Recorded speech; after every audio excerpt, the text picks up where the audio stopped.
우리 여사한테 인사를 합니다. 주님을 찬양합시다. 할렐루야. 우리는 에베소서를 우리가 함께 말씀 나누고 있는데 이 에베소서는 1장부터 6장까지 기록되어 있습니다. 그런데 이 에베소서는 성경에 있는 모든 아주 핵심 진리를 아주 요약해 놓은, 아주 핵심을 함축해서 요약시켜 놓은 말씀이 바로 에베소서라고 말할 수 있습니다. 이 에베소서 서론을 보면 우리가 전번 저하고 함께 말씀 나눌 때 편지 쓰는 사람, 편지 받는 사람, 그리고 문안과 인사, 그리고 그 다음에 편지 내용들이 기록되어 있는데 이 에베소서를 기록한 바울은 지금까지 바울 서신 보면 바울이 최고의 학식이 있는 사람이잖아요. 바울은 정확한 문장, 논리, 그리고 또 그것을 정확하게 쓴 사람이 바울입니다. 그런데 바울은 에베소서 이것을 쓸 때는 그걸 다 무너뜨렸습니다. 오늘 1장 3절부터 14절까지가 한 문장으로 되어 있다는 거예요. 한 문장. 그리고 여호와를 찬양하라 라는 말씀으로 그 찬양의 내용을 왜 찬양을 해야 되는지, 그 찬양의 내용이 무엇인지, 누가 찬양을 해야 되는지를 정확하게 한 목소리로 또 한숨에 써내려가서 이거는 문장이 떨어진 것이 아니라 3절부터 14절까지가 한 문장으로 기록되어 있다라고 우리가 성경학자들 이야기를 합니다. 지금 바울은 감옥에 있습니다. 감옥에 있으면서 서둘러 인사를 하고 난 다음에, 그리고 다짜고짜 뭐라고 하냐면 3절에 찬송하리로다 라고 이야기를 합니다. 찬송하리로다. 그러면서 단숨에 14절까지 써가는데 띄어쓰지도 않고 그거를 다 붙여서 한 문장으로 붙여서 썼다는 거예요. 아마 바울은 감옥에 있으면서도 하나님의 은혜와 경륜을 깨닫고 나서 받은 은혜가 너무 감사해서, 그래서 하나님을 찬양하는데 밤새도록 잠을 자지 않고 너무 기뻐서 하나님을 찬양하는 거예요. 찬양하다가 아침에 해가 밝고 해가 뜨고 난 다음에, 그리고 에베소서에게 편지를 하면서 이 기쁨을 어린아이처럼 나누고 싶은 거예요. 그래서 에베소 교인들에게 이 기쁨을 함께 나누자, 여호와 하나님을 찬송할지로다 라면서 이 편지를 단숨에 써 내려갔다고 하는 것을 보게 됩니다. 여러분, 우리도 너무 기쁜 일이 있거나 너무 좋은 일이 있으면 어떻게 합니까? 가장 친한 사람에게, 그리고 그에게 전화를 하든지 뭐 연락을 해서 야, 내가 너무너무 좋은 일이 있어, 내가 신기한 걸 봤어 라고 이 마음의 기쁨을 함께 나누게 될 것입니다.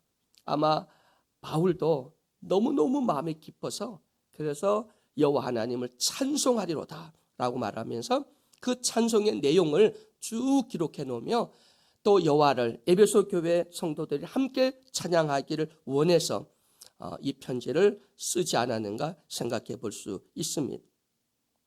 하나님 자녀라면 반드시 하나님을 찬양해야 되겠죠. 그래서 이사야 43장 21절에 보면 이 백성은 내가 나를 위하여 지었나니 나의 찬송을 부르게 하려 함이라 라고 말씀을 하고 있습니다. 근데 여러분, 우리 신앙생활을 하면서 참 이상한 것이 뭔지 아십니까? 하나님께 감사해야 된다. 당연히 우리는 하나님께 감사해야 되겠죠. 우주 만물을 창조하시고 독생자를 보내주셔서 우리의 모든 죄와 사망의 그 속에서 우리를 구원해 주셨으니까 하나님 감사해야 된다. 이해가 됩니다. 또 하나님을 경외해야 된다. 뭐 하나님 외에 경외할 신이 어디 있겠습니까? 하나님만이 이 우주의 유일하신 참신은 하나님이기 때문에 하나님을 경외하라 라는 말은 우리가 이해가 됩니다. 그리고 하나님께 순종하라. 네, 우리는 하나님을 말씀하시고 우리는 그 말씀을 듣고 그 말씀에 순종해야 된다는 거 당연합니다. 그런데 하나님을 찬양하라, 계속 찬양하라는 거예요. 이 찬양이 뭐라면 박수 치는 거예요. 박수 쳐서 야, 대단하십니다 뭐 이렇게 하는 것이 찬양이잖아요. 근데 그거를 계속 찬양하라는 거예요. 계속 찬양하라. 그것 때문에 우리를 지으셨다는 거예요.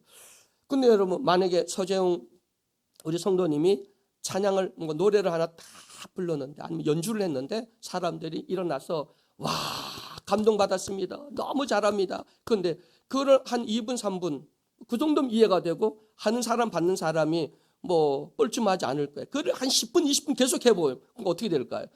그러면 받는 사람도 뻘쭘하고 하는 사람도 뻘쭘하고. 근데 하나님을 찬양하는 걸 계속 하라는 거예요. 박수 치면서 계속 하나님 영광 돌리라는 거예요. 뭐 김일성도 아니고 김정일도 아니고 계속 하나님 찬양하고 박수 치고 그러라는 거예요. 근데 이거를 처음에는 그냥 찬양하라, 경배하라 라고 하면 이해가 안 되지만 우리가 쉽게 이 세상에 일어나는 일을 한번 비교해 보면 우리가 이해가 되는 것이 있는데, 여러분, 이 세상은 찬양으로 가득 차 있거든요. 만약에 우리가 누구를 사랑한다면 그 사람을 어떻게 할까요? 나 당신 사랑해. 당신 웃는 모습이 좋고 뭐 여기에 뭐도 좋고 다 그 사람의 모든 면이 다 아름다워서 그래서 우리는 그 사람을 사랑을 고백하고 찬양을 하잖아요. 그다음에 우리가 좋아하는 운동선수, 그래서 그 스타 운동선수 보면 열광을 합니다. 와, 유럽의 축구 시합을 하는 거 보면 열광을 하더라고. 그걸 말로 바꾸면 열광을 찬양이라고 할 수가 있겠죠. 또 그다음에 여러분, 우리 주변에 어떤 음식가가 미식가, 아주 음식을 아주 맛있게 먹는 사람이 어떤 맛있는 음식을 딱 먹었어. 그러면 어떻게 할까요? 그 음식을 찬양하잖아요. 시를 쓰고 고백을 하고, 이야, 너무 맛있다. 그럽니다. 포도주, 아주 정말 향기가 좋고 맛이 좋은 포도주를 음미하면서 마실 때 그 포도주를 찬미하고 찬양을 하거든요. 이게 하나님께 찬미하는 건 다르지만 그냥 우리 인간의 개념을 보면 그걸 노래하고 그럽니다. 그리고 우리가 정말 누구를 사랑하면, 진짜 사랑하면 그냥 저절로 찬양이 그냥 계속 나와요. 그래서 우리가 정말 우리 방희주 목사님을 존경하면 침이 마르도록 우리가 칭찬을 하고, 그리고 우리가 야, 대단한 분이야, 나 그런 사람 처음 봐서 진짜 목사님이셔 라고 그렇게 우리는 침이 마르도록 이야기를 합니다. 옛말에 자기 아내를 또 자기 사랑하는 여자가 있으면, 그러면 그 여자의 집에 있는 말뚝을 봐도 뭐 한다고 그랬어요?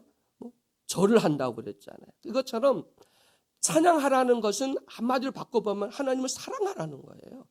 정말 감사하라는 거예요. 존경하라는 거예요. 그러면 저절로 이게 찬양이 우리의 의무고, 이게 역부로 하나님 찬양하라라는 말이 아니라 사랑하면 저절로 그냥 경배가 나오고 찬양이 나오고, 내가 정말 감사를 느끼면 그냥 저절로 너무 감사해요, 하나님 너무너무 고마워요, 찬양합니다. 그러니까 저절로 나오는 거예요. 그러니까 이 찬양은 그냥 저절로 나오는 거지, 찬양해야지, 우리는 의무야, 이건 우리의 찬양 나를 만들 목적이야, 이것이 아니라 너무 사랑해서, 너무 감사해서, 너무 은혜를 받고 은혜를 깨달고 나서 하나님을 찬양하는 것, 이것이 찬양하라라고 하는 정말 계속 찬양하라는 말씀의 의미가 아닌가 생각해 볼 수가 있습니다. 오늘 우리가 교회 앞에 나오면 우리가 간절히 기도하고 복을 받고, 그리고 우리 소원 성취하고, 그리고 말씀 듣고, 이것도 우리에게 중요하겠지만 그보다 더 중요한 것이 찬양입니다. 여러분, 예배의 핵심은 찬양입니다. 우리가 말씀 듣는 것도 찬양이 먼저입니다. 그리고 우리가 기도하는 것보다 먼저가 찬양입니다. 여러분, 예배의 핵심은 찬양입니다. 그것도 하나님을 사랑해서 하나님의 그 은혜를 깨달아서, 또 하나님이 우리에게 주신 그 은혜가 얼마나 고마운지 감사하면서 진심으로 마음에서 우러나는 찬양을 하나님께 돌려드리는 우리 모두가 되기를 주의 이름으로 축원해 드립니다. 우리 한민족은 원래 흥이 많은 민족이죠. 가물을 즐겼습니다. 그래서 참 노래를 굉장히 좋아하는 민족이 바로 우리 대한민국 한민족이라고 말할 수 있습니다. 그 정통을 이어서 참 한국 사람들은 노래를 잘 불러요. 저는 참 어떤 때는 교인들이나 동네 사람들 잔치나 어디 갈 때 관광버스를 타고 가면 참 부담스러워요. 왜냐하면 타자마자부터 시작해서 노래를 꽝꽝 틀어놓고, 그리고 일어나서 차 사이에서 춤을 추기 시작하는데, 하여튼 그거 조금 하다가 끝나겠지 했더니, 아니 출발부터 시작해서 돌아올 때까지 끊임없이 노래 부르고 끊임없이 춤을 추는 거예요. 참 노래 좋아해요. 우리 방방 곳곳에 정말 노래방, 이 문화, 그 유명한 성악가, 또 요즘에 K-팝, 우리나라 노래가 전 세계를 휩쓸고 있는 모습을 보면 야, 이 대한민국이 정말 이 흥이 노래를 참 좋아하는 민족이구나라고 생각할 수가 있습니다. 교회는 옛날부터 시작해서 구약에도 그렇고 그 성전에서 뭐 모든 소리 나는 모든 악기를 동원해서 여호와를 찬양하는 것으로 기록되어 있습니다. 시편은 모두가 찬송시죠. 여호와를 찬송하는 것으로 기록되어 있는 것을 보게 됩니다. 이 찬송은 나, 너, 부모, 돈, 권력, 세상의 그 어떤 걸 찬양하는 것이 아니라 오직 하나님께만 찬양하는 것이 바로 성경에서 말하는 또 우리 신앙의 찬양인 줄 믿습니다. 사도행전 16장에 보면 바울이 빌립보 감옥 속에서 찬송을 하다가 그곳에서 옥문이 열리고 그리고 간수가 예수를 믿고 구원 얻는 역사가 일어난 것을 보게 됩니다. 찬송의 능력을 회복하게 되면 찬송을 회복하게 되면 닫힌 문이 열려지게 되고 그리고 많은 사람들 예수 믿고 구원 얻는 역사가 일어나고 그리고 이 찬송과 찬송의 능력을 회복하게 되면 우리 마음이 치료되어지고 마음의 기쁨과 평안이 넘치게 될 줄로 믿습니다.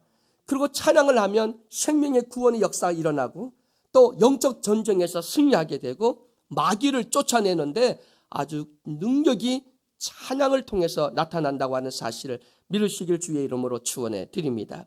그래서 바울은 왜 찬양을 해야 되는가? 그 찬양의 이유를 오늘 말씀하고 있습니다. 찬송하리로다 하나님 곧 우리 주 예수 그리스도 아버지께서 그리스도 안에서 하늘에 속한 모든 신령한 복으로 우리에게 복 주시되. 여기 보면 왜 찬송해야 되는지를 먼저 말씀하고 있는데 복을 먼저 받았기 때문이다. 네, 여러분 사람이 먼저입니까? 복이 먼저입니까? 살면서 복을 받는 거예요? 뭐가 정답일 것 같아요? 복이 먼저예요? 사람이 먼저예요? 한번 찍어보세요. 뭐가 먼저예요? 복이 먼저예요? 네. 복이 먼저예요. 하나님은 모든 걸 다 창조하시고 마지막에 사람을 창조하셨잖아요. 그러고 나서 뭐라고 말씀 안 하면 복을 주었어요. 모든 걸 다스리고 정복하래요. 그러니까 우리가 복은요 이미 사람이 태어나기 전에 모든 복을 다 만드셔서 그 가운데 인간을 만드시고 그리고 그걸 다 다스리고 정복하고 누리라고 우리에게 말씀하신 거예요. 그러면 복이 먼저라는 거예요. 오늘도 이 말씀을 보면 이미 우리 복을 받았기 때문에 하나님을 찬양해야 된다는 말씀입니다. 여러분, 우리는 이미 복을 받은 존재가 아니라 복을 받아서 복된 존재가 되어서 이제 우리를 통해서 온 땅에 그 복이 흘러간다고 하는 사실을 믿으시길 주의 이름으로 축원해 드립니다. 하나님의 생명이 예수를 통해서 이 땅에 실현되었던 것처럼 예수를 통해서 이 땅에 생명이 실현되었고 그 생명은 우리를 통해서 끊임없이 흘러간다고 하는 사실을 믿으시길 주의 이름으로 축원해 드립니다. 그래서 하나님, 예수님, 그리고 그의 제자들, 또 그것이 나, 그리고 나를 통해서 내 사랑하는 주변 사람들, 또 예수 믿지 않는 많은 사람들에게 그 생명의 그 물이 또 생명수가 흘러가게 된다고 하는 사실을 믿으시길 주의 이름으로 축원해 드립니다. 우리나라는 예로부터 수, 부, 강령, 유고덕, 고정명 이 오복 이거 굉장히 중요시 여겼습니다. 그래서 많은 분들이 전도할 때 뭐라고 하냐면 습관적으로 예수 믿고 복 받아 잘 살다가 죽으면 천국 갑니다. 이게 우리가 복음 전하는 내용이라는 거죠. 근데 여러분 그러다 보니까 어떤 사람들은 뭐 대통령도 그럽니다. 기독교는 위로를 주는 종교래. 요즘 코로나19가 한참 발발할 때 우리는 예배를 회복시켜 달라고 얘기했더니 교회는 그냥 위로할 정도지 우리 나라의 민족의 문제를 해결하고 생명을 구원할 종교라고 하는 걸 모른다는 거예요. 여러분 우리 기독교가 세상 저런 종교처럼 위로나 하는 종교입니까? 아니요. 문제를 해결할 수 있는 능력이 있는 종교는 기독교밖에 없는 줄 믿습니다. 예수 그리스도밖에 없는 줄 믿습니다. 생명을 구원하고 생사 이 모든 걸 주관하신 분은 하나님이라고 하는 사실을 분명히 우리는 증거해야 될 줄로 믿으시길 주의 이름으로 축원해 드립니다. 여러분 교회 오는 이유가 뭡니까? 복을 받기 위해서 옵니까? 아닙니다. 여러분 오늘 예배를 드리러 온 것이 복 받으려고 나왔습니까? 아니면 여러분 간절한 소원이 응답되기 위해서 오늘 이곳에 나왔습니까? 아닙니다. 여러분 오늘 우리가 이곳에 온 것은 나를 구원해 주시고 나를 위해서 이 모든 복을 주신 하나님을 찬양하고 하나님을 경배하기 위해서 오늘 이곳에 나온 줄로 믿으시기를 주의 이름으로 축원해 드립니다. 하나님을 찬양합시다. 여호와를 찬양합시다.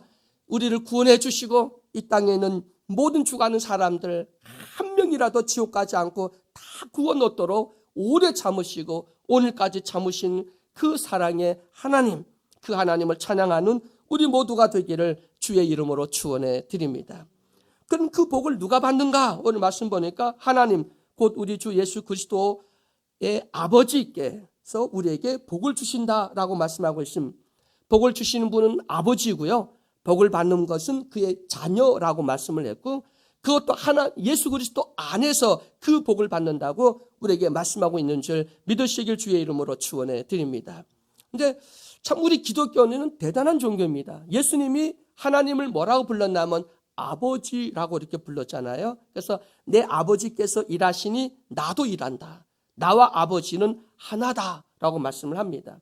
아버지여 내 말을 들으심을 감사합니다 라고 하나님을 아버지로 불렀어요. 근데 그 예수님이 우리에게 뭐라고 말씀하시냐면 그 기도를 가르쳐 주면서 마태복음 6장에 이렇게 말합니다.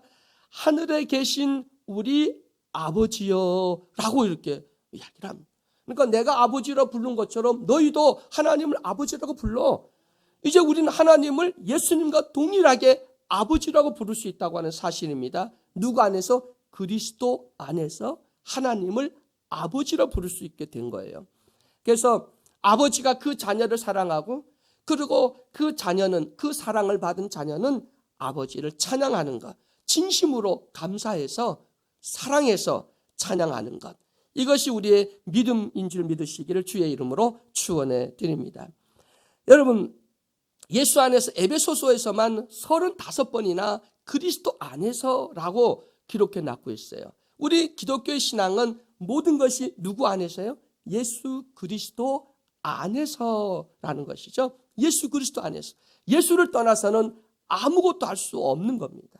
여러분 요즘 종교다원주의자들이 모든 종교를 통해서 다 하나님께 나가는 것이다 라고 이야기를 합니다.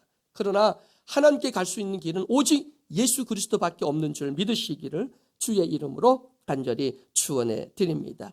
예수 그리스도 안에서 이제 우리는 하나님을 아버지라고 부를 수 있고 그 아버지는 모든 자녀들에게 예수 그리스도 안에 있는 사람에게 하나님은 신령한 복을 주고 하늘의 복을 허락해 주는 줄 믿으시길 주의 이름으로 축원해 드립니다. 세상 사람들에게는 일반적인 사랑을 해 주십니다. 모든 사람에게 태양을 주시고 공기를 주시고 그리고 수많은 우리에게 고기와 뛰노는 들에 핀 꽃 하나까지도 다 하나님의 작품이신데 그걸 모두가 누리고 살 수 있도록 복을 주었습니다. 그러나 우리에게는 그리스도 안에 있는 우리에게는 하늘의 복을 주시고 그리고 신령한 복을 준다고 하는 사실을 믿으시길 주의 이름으로 축원해 드립니다. 여러분 하늘의 복이 얼마나 좋을까? 여러분 실감이 나십니까? 성경 하나 딱 기록되어 있는 것이 있는데 그에 보면 베드로와 요한과 야고보가 변화산에 올라갑니다. 그 변화산에 올라가서 보니까 예수님이 변합니다. 얼굴에 광채가 나고 옷이 희게 변하지. 거기에 천사들이 와서 수종을 드는데 거기에 보니까 모세도 나타나고 엘리야도 나타났습니다. 너무너무 좋아서 제자들이 뭐라고 하는지 여기에다가 초막셋을 짓고 우리 여기서 삽시다. 그러니까 아니 천사의 발현 그리고 예수님이 그렇게 변화되는 모습을 봐도 너무너무 좋은데 하늘의 그 복이라 정말 상상할 수 없는 거죠. 너무너무 좋은 거예요. 너무 좋은 것. 여러분 세상에 있는 모든 것들은 결국 헛되고 헛되며 헛되고 허무하고 다 사라질 것뿐이잖아요. 여러분 재산이 많으면 형제도 싸우고 자식이 부모를 죽이고 그러잖아요. 이것이 세상에 있는 복입니다. 그러나 하늘에 속한 복은 정말 누구도 빼앗아갈 수 없고 또 도둑이 들 수도 없고 녹이나지도 않고 변함이 없는 그 복이 하늘의 신령한 복인 줄 믿으시길 주의 이름으로 축원해 드립니다.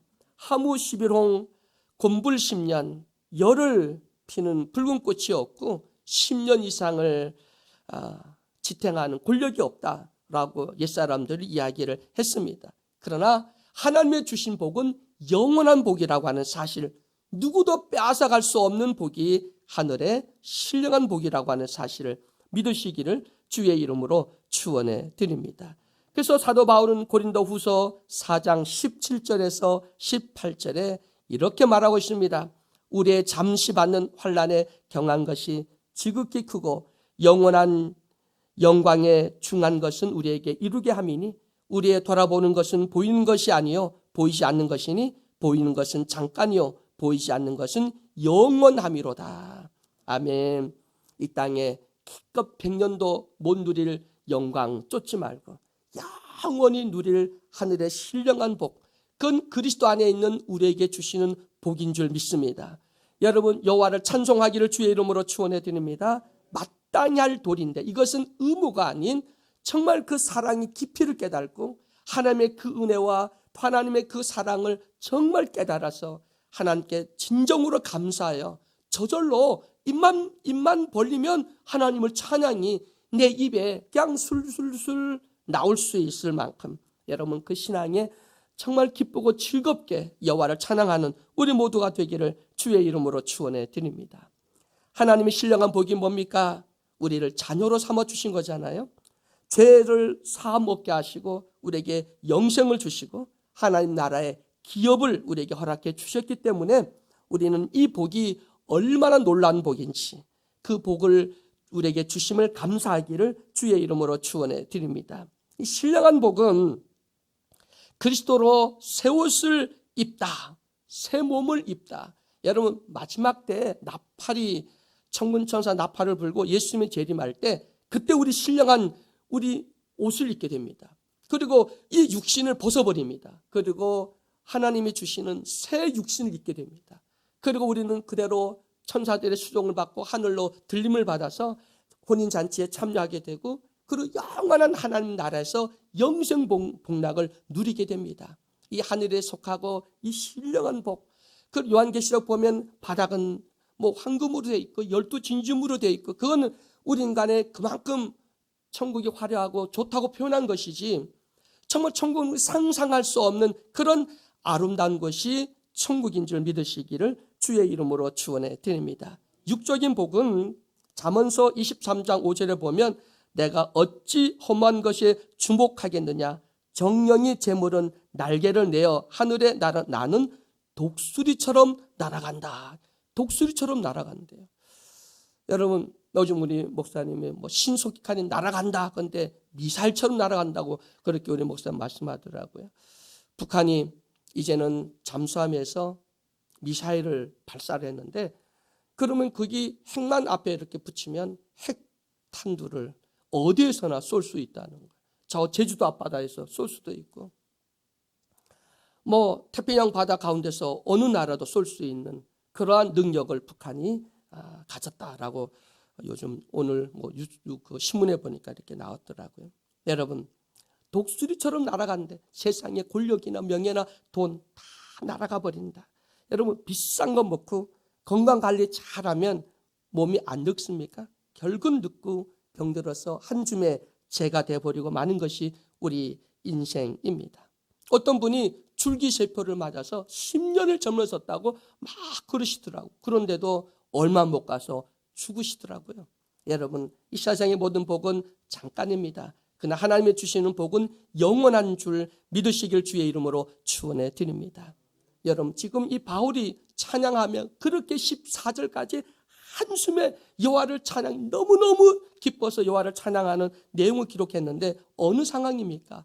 나이는 늙어서 병들고 깊은 감옥에 추워서 야 덮을 이불 좀 갖다 달라 뭐 그렇게 외투 좀 갖다 달라 이야기를 하고 정말 얼마나 젊어서 많이 맞았습니까? 여러분 많이 맞은 사람 나이 먹으면 또 날씨가 추우면 어떻게 될까요? 삭신이 쑤신다고 하잖아요. 그러니까 여러분 바울이 얼마나 많이 맞았어요. 그러면 그 감옥에 있으면 춥고 습하고 그 얼마나 어둡고 침침한 곳에 있으면 온몸이 정말 나이 먹은데도 몸이 아픈데 맞았으니까 죽을 뻔 40에 하나 감암매를 3번이나 맞았고 그랬잖아요. 그러면 진짜 뼈 마디마디마다 안 아픈 데가 없이 쉬쉬고 아플 거예요. 그런데 그렇게 그 감옥 속에서 여호와를 찬양을 하는데 3절부터 14절까지 한숨에 찬양해 버렸다. 야, 대단하죠. 여러분, 우리도 그와 같은 찬양, 그와 같은 찬송, 하나님이 가장 기뻐하는 그 찬송을 정말 진심으로 여호와를 찬양하는 우리 모두가 되기를 주의 이름으로 축원해 드립니다. 사랑하는 하나님, 감사합니다. 오늘 바울이 정말 감옥 속에서 춥고 온몸이 삭신이 쑤시고 안 아픈 데가 없을 만큼 고단하고 힘든 상황 속에서 무엇이 그렇게 바울을 기쁘게 뛰며 여호와를 찬양할 수밖에 없었는지 3절부터 14절 그 말씀을 통하여 고백한 것처럼 바울의 그 고백이 우리의 고백이 되게 하여 주셔서 어떤 환경, 어떤 조건 속에서도 여호와를 정말 내 마음 깊은 곳에서 사랑함으로 진심으로 여호와를 찬양하는 우리 모두가 되게 하여 주시옵소서. 예수 그리스도의 이름으로 기도드립니다. 아멘. 620장 찬양드립니다.